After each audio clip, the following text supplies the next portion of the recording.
జనం హితం కోరేవారు జననేత మహానేతగా నీరాజనాలందుకుంటారు. మంచి పనులతో జనం గుండెల్లో ఎప్పటికీ నిలిచిపోతారు. అలాంటి మహానేత వైఎస్ రాజశేఖర రెడ్డి. జనం గుండెల్లో ఎప్పటికీ చెరగని స్థానం వైఎస్ది. ఆరోగ్యశ్రీతో పేద ప్రజలకు కార్పొరేట్ వైద్యాన్ని అందించారు. సరస్వతి పుత్రులకు ఫీజు రియంబర్స్మెంట్ కల్పించిన ఘనత వైఎస్ఆర్కు దక్కింది. అలాంటి మహానేత 75వ జయంతి వేడుకలు అట్టహాసంగా నిర్వహించేందుకు ఏపీలో భారీగా ఏర్పాట్లు జరిగాయి. ఇవాళ జననేత దివంగత ముఖ్యమంత్రి వైఎస్ రాజశేఖర రెడ్డి 75వ జయంతి. నేతలు, లీడర్లు, మంత్రులు, ఎమ్మెల్యేలు కోకొల్లలుగా పుడుతూ ఉంటారు. కానీ కొందరు మాత్రమే జన హృదయాలలో స్థానాన్ని సంపాదించుకోగలుగుతారు. వైఎస్ఆర్ది మరిచిపోలేని స్థానం, నిత్యం గుర్తు చేసుకునే వ్యక్తిత్వం.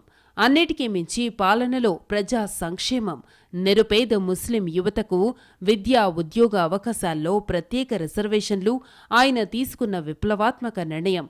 పండుటాకులకు పింఛనిచ్చి వారి ఆకలి తీర్చారు. తినే అన్నం మెతుకుల్లో ఆయన కట్టించిన ఇందిరమ్మ ఇళ్లల్లోనూ తమకు పునర్జన్మను ప్రసాదించిన వైఎస్ఆర్ను ఎప్పటికీ తలుచుకుంటారు లబ్ధిదారులు.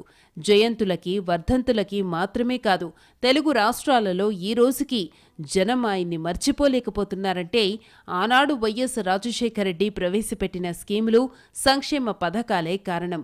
ఆర్థికవేత్తలు, బ్యాంకులు, విశ్లేషకులు వీళ్లందరి హెచ్చరికలు కాదని, భారత్ లాంటి దేశాల్లో ప్రజా సంక్షేమ పథకాలు లేకుండా పేదరిక నిర్మూలన జరగదని బలంగా విశ్వసించారు. చిత్తశుద్ధితో వాటిని అమలు చేసిన మహానేత వైఎస్. అందుకే ఈ రోజుకి ఆయన్ని స్మరించుకుంటున్నారు. అంతేకాదు, తెలుగు రాష్ట్రాలలో చాలామంది జనం వైఎస్ స్కీములతో లబ్ధిని పొందారు. ఉచిత విద్యుత్, ఆరోగ్యశ్రీ, ఇరిగేషన్ ప్రాజెక్టులు, వృద్ధాప్య పింఛన్లు, ఫీజు రియంబర్స్మెంట్, 108, 104 ఇలా ఎన్నో పథకాలు ఏళ్లు గడిచినా కొనసాగుతున్నాయి. అంతేకాదు, ఆ తరువాత వచ్చిన ప్రభుత్వాలు కూడా వైఎస్ పథకాలను కొనసాగించక తప్పని పరిస్థితి. వాటి పేర్లు మార్చైనా సరే అమలు చెయ్యాల్సిందే, అనుసరించాల్సిందే.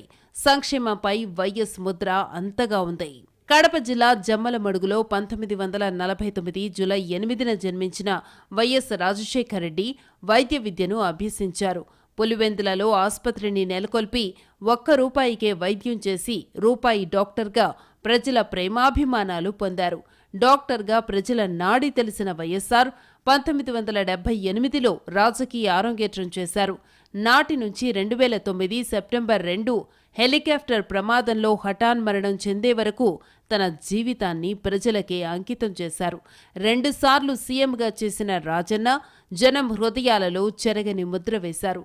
అలాంటి మహానేత జయంతి వేడుకలను అట్టహాసంగా నిర్వహించేందుకు ఏపీలో కాంగ్రెస్, వైసీపీ ఏర్పాట్లు చేశాయి.